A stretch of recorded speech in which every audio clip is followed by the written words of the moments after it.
ನೋಡಿ ಈಗ ಹೇಳ್ತೀನಿ. ಈಗ ಸಿದ್ದರಾಮಯ್ಯನವರ ಚೀಫ್ ಮಿನಿಸ್ಟರ್ ಆಗಿದ್ದು ಹೇಗೆ CLPನಲ್ಲಿ ಎಲ್ಲರದ್ದು ಒಪಿನಿಯನ್ ತೆಗೆದುಕೊಂಡು ಮತದಾನ ನಡೆಸಿ ಅವರಿಗೆ ಮುಖ್ಯಮಂತ್ರಿ ಅಂದರೆ CLP ಲೀಡರ್ ಅಂತ ಹೇಳಿ ಡಿಕ್ಲೇರ್ ಮಾಡಿದ್ದಾರೆ. ಈಗಲೂ ಕೂಡ ಮುಖ್ಯಮಂತ್ರಿಯನ್ನು ಆಯ್ಕೆ ಮಾಡೋದು CLPನೇ ಹೊರತು ಬೇರೆ ಯಾರೂ ಅಲ್ಲ.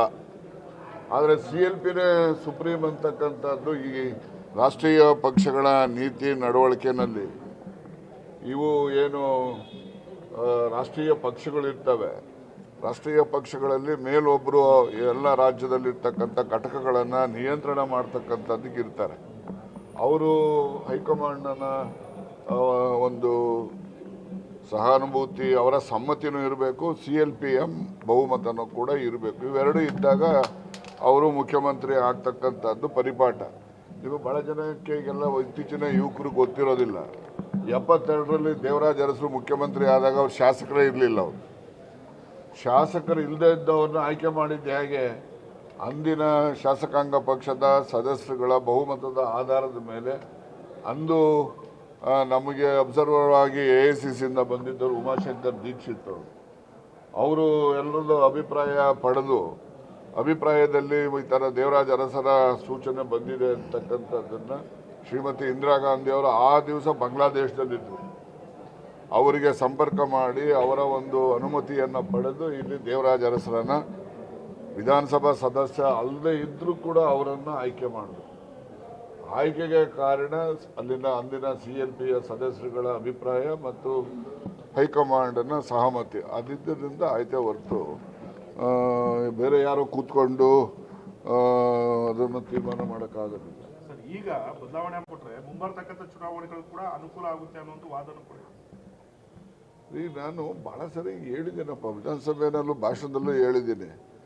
ಈಗ ಯಡಿಯೂರಪ್ಪ ಇಲ್ಲ ಅಂದರೆ BJP ಇಲ್ಲ ಅಂತ ಹೇಳಿದ್ದೀನೋ ಇಲ್ವೋ? ಅಸೆಂಬ್ಲಿಲಿ ಹೇಳಿದ್ದೀನಿ. ಮತ್ತೆ ತಿರ್ಗಿ ಪದೇ ಪದೇ ಯಾಕೆ ಹೇಳ್ತೀರಿ? ಅಂದ್ರೆ ಸಿದ್ದರಾಮಯ್ಯ ಇಲ್ಲ ಅಂದ್ರೆ ಕಾಂಗ್ರೆಸ್ ಇಲ್ವಾ ಸರ್? ಸಿದ್ದರಾಮಯ್ಯ ಇಲ್ಲ ಅಂದ್ರೆ ಕಾಂಗ್ರೆಸ್ ಇಲ್ವಾ ಅಂತ ಎರಡು ಸತಿ ಹೇಳಬೇಕು. ಯಡಿಯೂರಪ್ಪ ಇಲ್ಲ ಅಂದರೆ BJP ಇಲ್ಲ, ದೇವೇಗೌಡ ಅವ್ರ ಕುಟುಂಬ ಇಲ್ಲ ಅಂದರೆ JDS ಇಲ್ಲ, ಸಿದ್ದರಾಮಯ್ಯ ಇಲ್ಲ ಅಂದರೆ ಕಾಂಗ್ರೆಸ್ ಇಲ್ಲ, ಅಷ್ಟೇ. ನಡೀರಿ.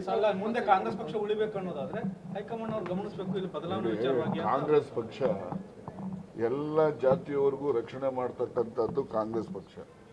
ಈಗ ಉದಾಹರಣೆಗೆ ತಗೊಳ್ಳಿ, ದೇವರಾಜ ಅರಸರು ಅವ್ರಿಗೆ ಇನ್ನೊಬ್ಬ ಶಾಸಕ ಇಲ್ಲ ಅವ್ರ ಜಾತಿಯವರು. ವೀರಪ್ಪ ಮೊಯ್ಲಿ ಅವರು ಮುಖ್ಯಮಂತ್ರಿ ಆಗಬೇಕಾದ್ರೆ ಇನ್ನೊಬ್ಬ ಶಾಸಕ ಅವ್ರ ಜಾತಿಯವರು ಇರಲಿಲ್ಲ. ಧರ್ಮ್ ಸಿಂಗ್ ಮುಖ್ಯಮಂತ್ರಿ ಆಗಬೇಕಾದ್ರೆ ಇನ್ನೊಬ್ಬ ಶಾಸಕ ಅವ್ರ ಜಾತಿಯಲ್ಲಿ ಇರಲಿಲ್ಲ. ಆದರೆ ಎಲ್ಲ ಸಣ್ಣ ಜಾತಿಗಳಿಗೂ ಕೂಡ ಅಧಿಕಾರವನ್ನು ಕೊಡ್ತಕ್ಕಂಥದ್ದು ಅಂದರೆ ಕಾಂಗ್ರೆಸ್ ಪಕ್ಷ ಮಾತ್ರ.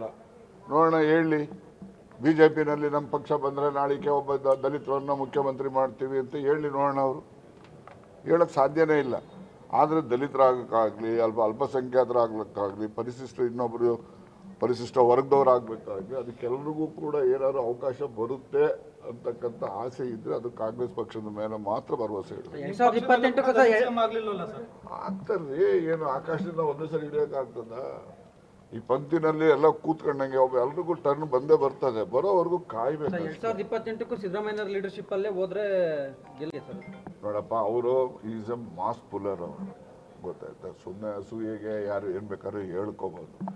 ಅವರು ಮಾಸ್ ಪುಲ್ಲರ್ ಇರೋದ್ರಿಂದ ಅವರಿದ್ರೆ ಕಾಂಗ್ರೆಸ್ ಪಕ್ಷಕ್ಕೆ ಮತಗಳು ಬರ್ತಕ್ಕಂಥದ್ದು. ಇಲ್ಲ ಅಂತ ಹೇಳೋದು ಸಾಧ್ಯ ಇಲ್ಲ ಅಂತ ನನ್ನ ವೈಯಕ್ತಿಕ ಅಭಿಪ್ರಾಯ. ಅದು ಯಾರು ಒಪ್ಬೋದು ಬಿಡ್ಬೋದು, ಅದು ಅವ್ರವ್ರಿಗೆ ಸೇರಿದ್ದು. ಸರ್, ಮುಂದಿನ 2.5 ವರ್ಷದಲ್ಲಿ ಸಿದ್ದರಾಮಯ್ಯನವರ ಆಡಳಿತದಿಂದ ಏನು ಎಕ್ಸ್ಪೆಕ್ಟ್ ಮಾಡ್ಬೋದು ಸರ್ ರಾಜ್ಯದ ಜನತೆ? ನೋಡ್ರಿ, ಬಡವರು ನೆಮ್ಮದಿ ಜೀವನ ಮಾಡಬೇಕು. ಬಡವ್ರ ಮಕ್ಕಳು ದೊಡ್ಡ ವಿದ್ಯಾವಂತರಾಗಬೇಕು.